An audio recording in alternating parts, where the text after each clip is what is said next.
The aftermath of the Horus Heresy hung heavy with the stench of betrayal and burned dreams, the very stars themselves seeming to recoil from the shattered ambitions of the Warmaster's failed rebellion. In that grim landscape of ash and fractured loyalties, Ezekyle Abaddon, once a son of the betrayed Luna Wolves, stood as the architect of something new. Born from the dross of Horus's folly, the Black Legion rose as a jagged blade against the throat of the Imperium, a rejection of past mistakes, a refusal to bow to the weight of the Father's sins. But beneath the surface of this new order, a question lingered like poison in the veins of the warp. What would become of this legion? What form would Abaddon's vision take when the galaxy was a carcass picked clean by old gods and new wars? The answer coiled in the despoiler's mind, a serpent of calculation. Not mere brute force, but a slow unraveling, a systematic dismantling of the Imperium's brittle spine, one joint, one vertebra at a time. The Black Crusades would not be the thunderclap of Horus, blundering toward a single doomed cataclysm. They would be the slow venom, the whisper in the dark, the thousand cuts to bleed the Imperium dry. Abaddon's gaze was cold, unblinking, as the stars of the Eye of Terror burned in the reflection of his armor's blackened ceramic. He saw the Imperium not as an enemy to be toppled, but as a carcass to be torn apart. His ambition was an empire's ruin, its resources plundered, its weaknesses exposed, its people cowering beneath the weight of their own decaying empire. Where Horus had sought to wear the crown of a shattered throne, Abaddon sought to carve his own throne from the shattered pieces. The gods were not his masters, would not sing their praises in the dark, as lesser men did. They were tools, yes, their power of fire to be stolen, but never his own soul to be immolated. The first Black Crusade, a mere trial thrust, a probe to gauge the Imperium's pulse, its weak points, the veins of supply and command that could be severed. Each subsequent crusade was a refinement, a scholar's ruthless study of refusal. The past failures were not failures, but lessons, each victory, each setback, another layer of precision in the carving of the Imperium's heart. Where Horus had battered himself bloody against the gates of the iron fortress of Terra, Abaddon studied the hinges, the rust, the stress fractures in the mortar. He did not merely destroy, he dissected. Key worlds, arteries of supply, nerve centers of communication, Black Legion's shadow fell upon them with surgical malice. But the real weapon was not the blade, it was the whisper, the dread, the rumor of the despoiler's coming, the weight of terror. Planets that would have stood as bastions of defiance for a decade, their walls thick with cannons and fervor, broke like brittle glass in the face of the tales that spread ahead of the Legion's shadow. Abaddon the Despoiler, the herald of the end, the very name itself became a weapon, a toxin poured into the ears of the Imperial Guard, the governors, the priests. Fortresses were abandoned not by force, but by fear. Cities surrendered not to the legions of chaos, but to the whispers in their own nightmares. Yet the Crusades were not just siege engines. They were a great harvest, Abaddon's sickle reaping the relics of the galaxy's dead past. Ancient technology, buried in the cracked vaults of forgotten empires, was unearthed by the Black Legion's claws and twisted into the Despoiler's service. Artifacts of power, relics of the old ones, the very echo of the war in heaven, those long-lost horrors that could shatter stars. An alliance, Abaddon, the spider of the Eye of Terror, wove his web of promises and threats, binding fractious warbands and rival demon princes to the Black Legion's banner. Not with blind faith in the gods, but with a single, brutal truth. The Despoiler's vision would be the only one. The Third Crusade bore fruit that would forever alter the fate of the galaxy. Deep within the Maelstrom's howling chaos, where the warp spat its own madness into reality, the planet killer slumbered. A relic forged in the dead forges of the Dark Mechanicum, a weapon of annihilation, a spear that could pierce the heart of the Imperium itself. Abaddon did not simply storm the Maelstrom, did not need to. He played its factions like a lyre of discord, each chord of betrayal a stiletto in the gut of his rivals. The cult of the Dark Lubricant, the slaver kingdoms of the warp, the demon forges of Exeth Despoiler watched them tear each other to pieces, poisoned by the seeds of his whispers. When their strength was spent, the Black Legion's talons closed around the planet killer, cool and silent in the final stillness. The planet killer was more than a weapon. It was a symbol. It was a promise of annihilation. Worlds that had once dared defiance now found their resolve crumbling at the mere rumor of its approach. Abaddon, turning the monster's shadow upon the galaxy, used it to bend the will of the defiant. The warbands of Khorne, hoarse with their own bloodlust, bent to the Legion's authority. The pleasure-seekers of Slaanesh, their eyes glazed with excess, whispered their fealty to the Despoiler's cause. The planet killer was not just a destroyer of worlds, it was a tool of dominion, a lever of terror. And with it, Abaddon tightened his grip upon the Chaos Legions, forcing them to see the path he walked, the path of conquest. But the Despoiler was no fool. He knew the price of trusting the gods. Horus had been a puppet, a painted doll. All his glory and rage reduced to strings in the claws of the ruinous powers. Abaddon would not tread that path. He would take what they offered, the gifts of the warp, the power of the Neverborn, the blessings of darkness, but he would not bow. He took the power, but he held the reins. The Black Legion, a tapestry of fanatics, demon worshippers, and psychopaths, was bound not by their allegiance to the gods, but by their oath to the Despoiler. Abaddon, the cold-eyed puppeteer, allowed them their indulgence in the warp's gifts, but he did not allow them their devotion to any master but himself. The gods themselves seemed to watch him with a grudging, amused respect, or perhaps a hungry anticipation of his inevitable fall. Either way, Abaddon walked the blade's edge, never letting the chaos within him, or the Legion, consume him. And so the galaxy knew the name of the Despoiler, and with it, the slow, inexorable grind of his ambitions. The Black Crusades rolled on like tides, each one drowning the Imperium's light a little deeper. The 13th, the culmination of millennia of pain, of the sharpening of the blade, was the final twisting of the knife. Abaddon, with the cold-fire patience of a predator, had long watched the Cadia Gate's great bastion of the Imperium, the lock upon the Eye of Terror's door. The Imperium, bloated, stagnant, its golden age of conquest long faded into a husk of decay, had built its defenses around Cadia, the fortress of Cadia, the sentinel of humanity. But in Abaddon's mind, the fortress was a knot to be unraveled, pulled thread by thread, until the whole gate was undone. Centuries of probing, the previous crusades' feints, jabs, distractions, Despoiler had studied the lock, the strength of the Cadian Gate, the way the Imperium rebuilt its defenses, the way the Cadia shock troopers hardened their resolve. He had waited and gathered and refined. The Blackstone fortresses, those ancient relics, the last gasp of the old ones, their power warped into the Imperium's own defenses were the key, not mere weapons, but tools of fate. For centuries, the Imperium had held them, a bastion against the Eye. But Abaddon, the ever-patient thief, had stolen them away, one by one, turning them into the teeth of his own assault. The Blackstone fortresses required a master's hand, not the blind faith of the Imperium's cardinals. They were tools of annihilation, not simple defense. Each one, grafted into the Black Legion's war machine, became a new blade in the Despoiler's hand. And so, the 13th Black Crusade began. The Imperium, ragged, its fleet scattered, the planet's faith in the God Emperor, a flickering candle in the storm of warp, faced the Despoiler's final play.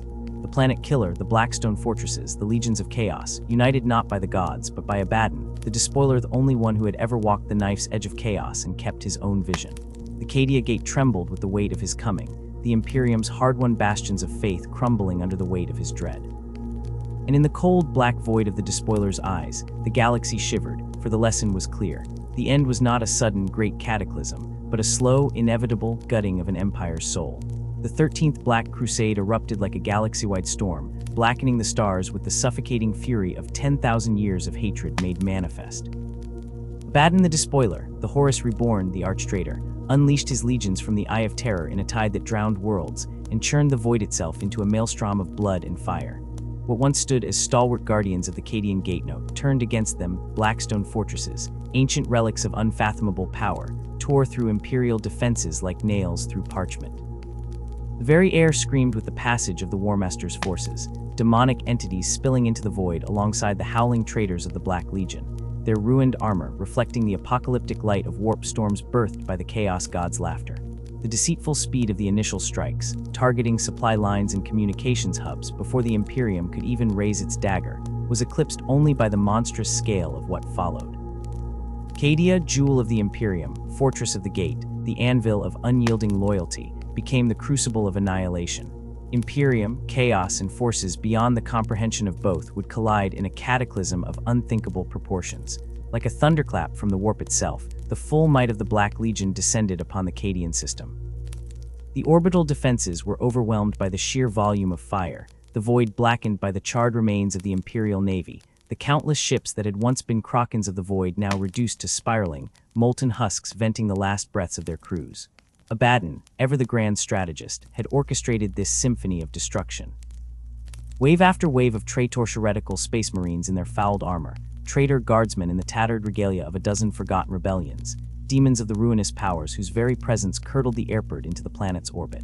The planet killer, that ancient horror of a weapon station, loomed like a silent god of the void, its cyclonic cannons unleashing planet-killing fury upon the great fortress worlds of Cadia, reducing entire cities, very heart of the Imperium to ash and screams. The Blackstone fortresses, their crystalline structures crackling with stolen energies, tore through the void like a cadaverous hand of fate, crushing battleships and displacing the tides of the warp itself. On the surface, the world burned. Cadia's great Cass's fortresses that had withstood the tempest of chaos for centuries were now grinding against the axe of the Despoiler. Walls of adamantium, kilometers thick, were breached by claws of the traitors, by the demonic engines of the Dark Mechanicum, by the sheer weight of doom that poured forth from the Warmaster. The sky itself was a nightmare. The once-proud blue of the Imperium, the symbol of order and the divine right of the Emperor's rule, was now a sickly green and purple, tormented by warp storms. Skies hurled lightning and bolts of warp energy down upon the defenders, and the air itself was thick with the stench of ozone and human decay. Demons manifested in the ruins of the outer fortresses, their forms twisting the very reality of the battlefield, their screams echoing across the plains of dead cities. The defenders were battered, but not broken.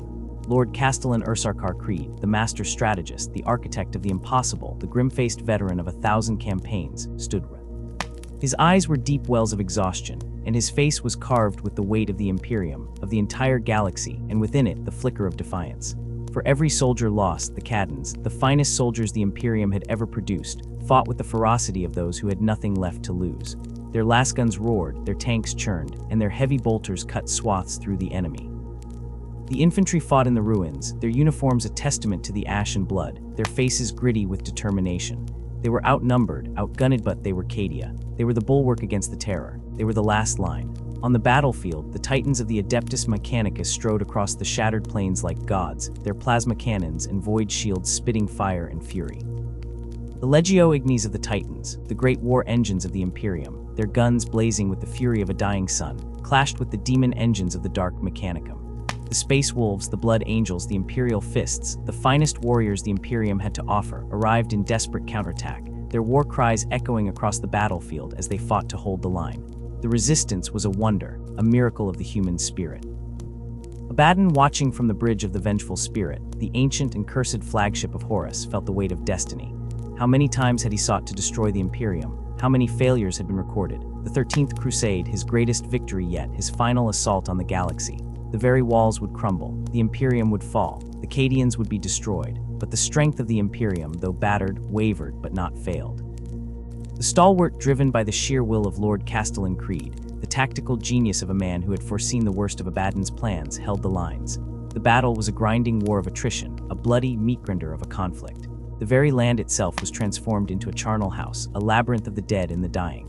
The stench became unbearable. The air was thick with the screams of the dying, the roar of the artillery, the wail of the warp engines, and the howls of the demons. The very ground shook under the weight of destruction. The Imperium pushed to the brink, the very walls of the casas beginning to collapse, the last of the great cities falling into chaos. The Imperium, pushed to the very edge of oblivion, found a glimmer of hope in the most unlikely of places. Amidst the war, the Necron pylons, monoliths of ancient technology scattered across the surface of the planet, their purpose unknown to most, save for the most sage of Cadians, the most ancient of scholars, began to stir. The pylons, the ancient anchors of the Cadian Gate, the very things that kept the Eye of Terror from expanding, were the keystone. Abaddon, ever the tactical mastermind, knew that the destruction of these pylons was the key to victory. Unleash the warp, tear the galaxy asunder, and let the void spill into the Imperium. The Necrons, the living dead, ancestors of the galaxy, awakened from their cyclopean tombs beneath the surface. They emerged not as allies, but as protectors, their ancient hatred for the Chaos Gods and their desire to keep the galaxy in their own grip driving them to battle. The Necrons, the ancient warriors of the Old Ones, their sleek forms shimmering with warped energy, their weapons tearing through the hordes of chaos, their silent warriors, unfeeling and unrelenting, their vast, silent tomb ships, moving through the void like a dagger of the void. The Imperium, desperate on the edge, found themselves betrayed by the very nature of the galaxy, fighting alongside the very Necrons they had fought so long and impossible to destroy. The Imperium's soldiers, the guardsmen, the space marines, the titans of the Mechanicus, the mighty Necronsol of them fighting together against the abyss of chaos. It was a brief, fragile alliance born of desperation and necessity. The Necrons, the silent, cold beings of the void, their motives unknown, their goals galactic, but their hatred of the warp and the demons that infested the battlefield was clear. Imperials, the hot-blooded, the desperate, the loyal, fought alongside the Necrons, their weapons cutting through the never-ending tide of chaos. The pylons crackled with energy, their power surging as the warp, the very essence of the great enemy, pressed against them. The sky screamed with the fury of the warp, and the ground beneath the pylons heaved, the very ground of the world twisting, and the Necrons, their ancient Necron lords, their power undiminished by the passing of time, fought with the cold precision of machines. But the battle was a catastrophe. The forces of chaos, driven by the will of Abaddon, the supernatural might of the demons, and the sheer weight of numbers, pressed against the defenses. The Blackstone fortresses continued to batter the planet's defenses. The Imperium's ships were being torn apart. The planet's surface was healing. The pylons, nevertheless, the siege of the Cadians, the last stand, the Imperium's desperate hope, was being pushed back. The weight of the Black Legion, the sheer weight of the Abaddon, was overwhelming. The Imperium's defense was crumbling. The city of Kasr Toran, once a beacon of hope, fell to the Black Legion. Kasr Sondar, the site of the last stand, lay in ruins, its defenders massacred. Abaddon stood on the bridge of the vengeful spirit, his eyes black with the void, the relics of the Great Crusade, the very weapons of the Heresy clasped in his power-clawed hand, his voice shaking with the fury of the lost, the revenge of the damned, the bitterness of the long war of the final victory. The Black Legion, the very essence of chaos, the very embodiment of the ruin of the galaxy, pushed forward. The final victory was within grasp. The Cadian, their world was dying, and with it, the Imperium. But if the Cadians were to fall, they would fall with weapons in their hands, and the name of their emperor on their lips. The last stand, the final defense of the great pylons, the final hope of the galaxy, was being fought. The planet's fate was a matter of the minute, and Abaddon, the greatest terror of the galaxy, the avatar of the long war, the bringer of the end, was ready to claim the victory. The balance of the struggle, the weight of the galaxy, the hopes of the Imperium, the very essence of the future, was being decided in the crucible of Cadia, the final battle of the greatest Black Crusade of all time.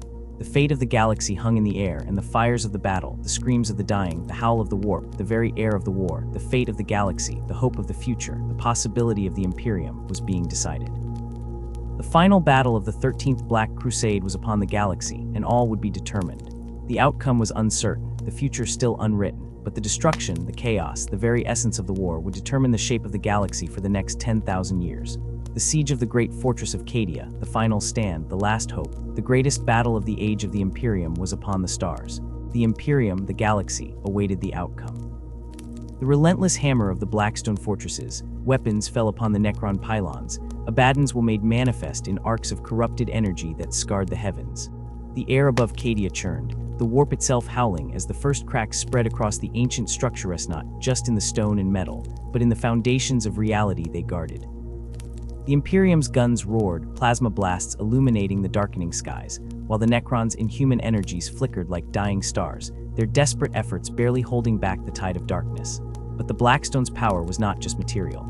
It was the hunger of the warp channeled into shattering, world-shattering fury, each strike resonating in the soul as well as the flesh, shaking the ground beneath the soldiers' boots and the very air in their lungs.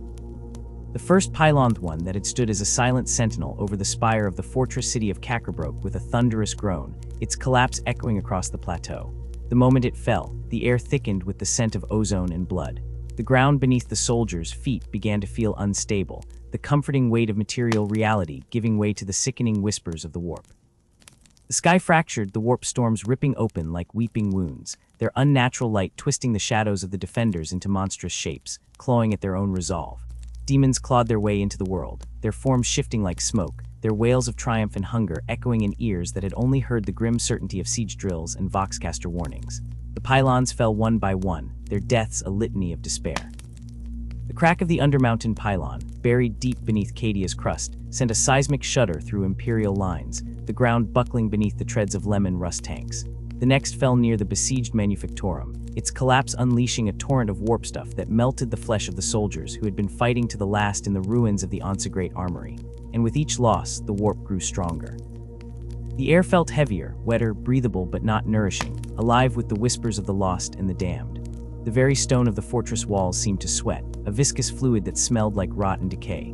The Imperial Guard fought on, their lines buckling, their flanks collapsing, but their resolve was not the only thing breaking. The shields of the casserolds, the last bastion of the Imperium's strength, flickered, their blue-white light dimming with each pylon's fall.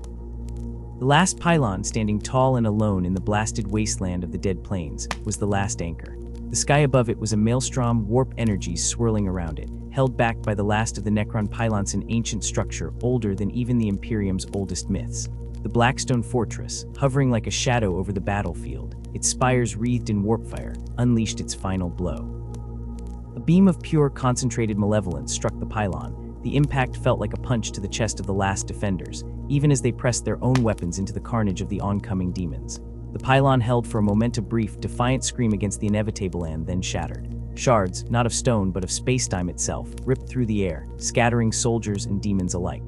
The shockwave from the collapse was not merely sound. It was a wet, tearing sensation, ripping through the fabric of reality. The ground splintered, great jagged chasms opening up like wounds that bled with the warp's own eldritch light.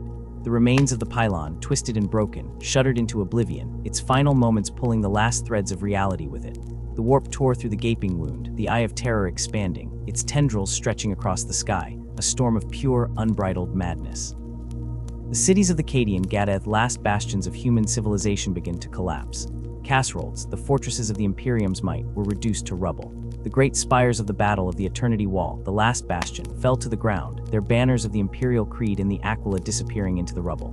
The streets of the cities, once filled with the disciplined march of the Imperial Guard, were now choked with the dead and the demons, the cries of the dying and the laughter of the damned. The warp storms, now unleashed, tore through the planet's atmosphere.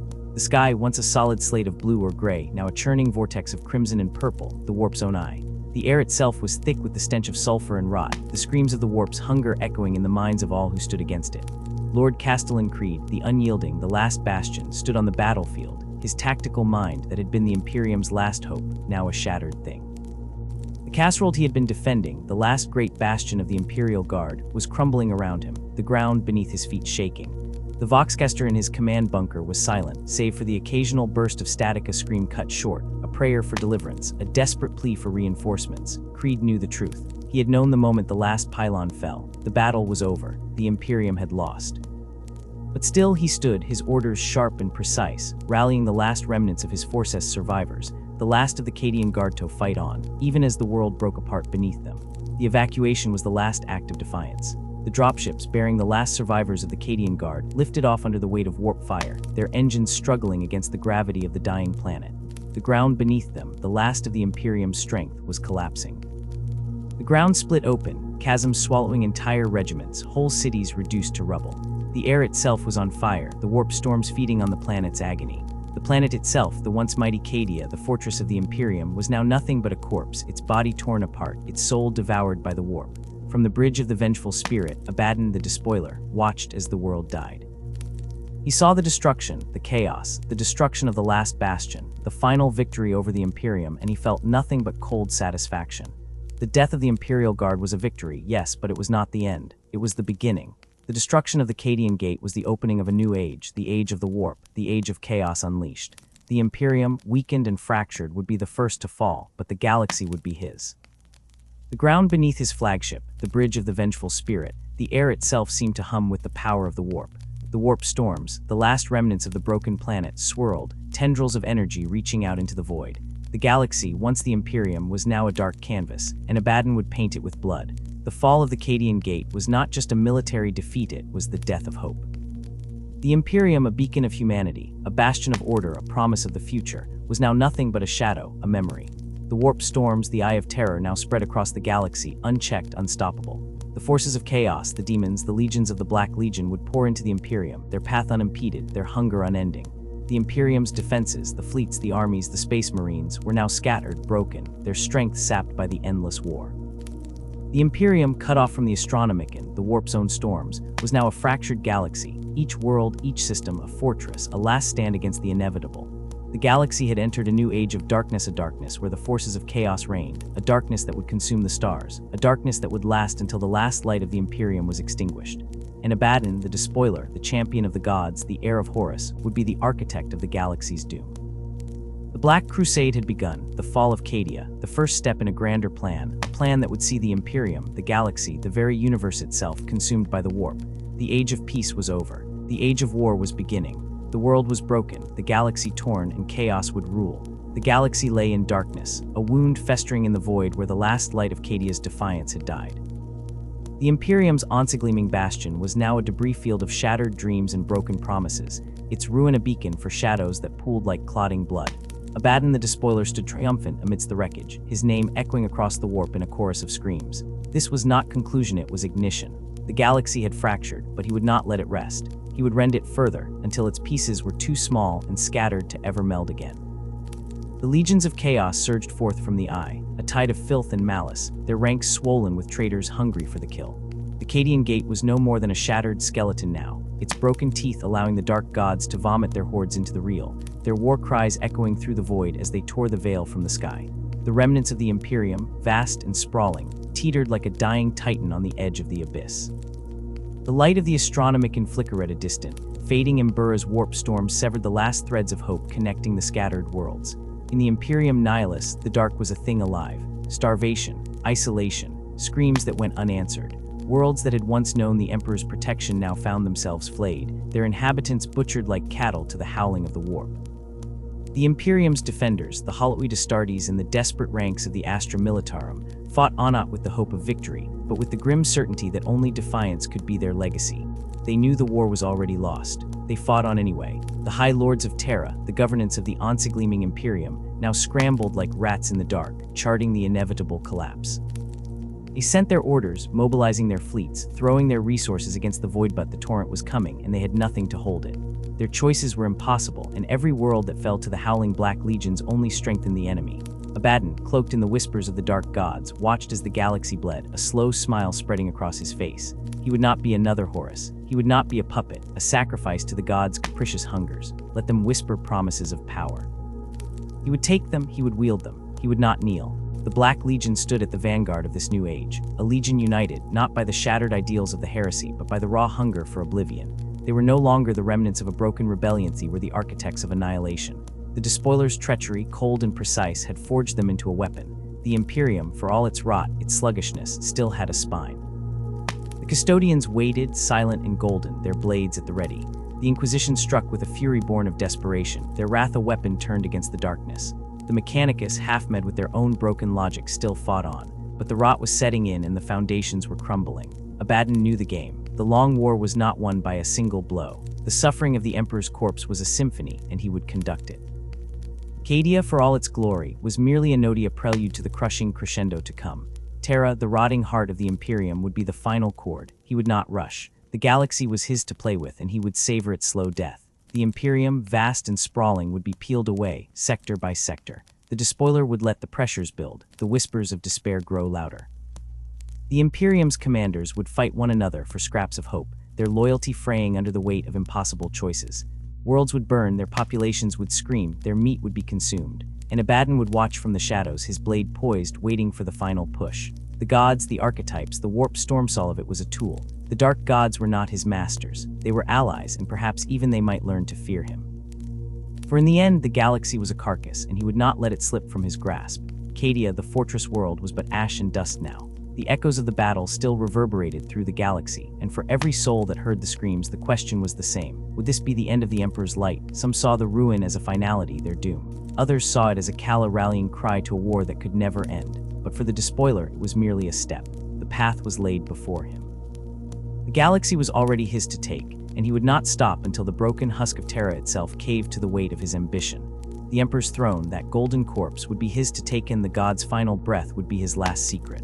The war was perpetual, and the galaxy was weeping. The light of the astronomicon flickered, growing dimmer every day. The Imperium would not die with a bang, it would die with a sigh, a whimper lost in the roar of the void. The long war, that endless cycle of bloodshed and betrayal, would continue, and in the shadows the Despoiler waited, his blade hungry, his legions ready. The gods had no idea. They thought they were preparing him for a throne. He was preparing to burn the throne itself. The galaxy was not his to inherit. The galaxy was his to take.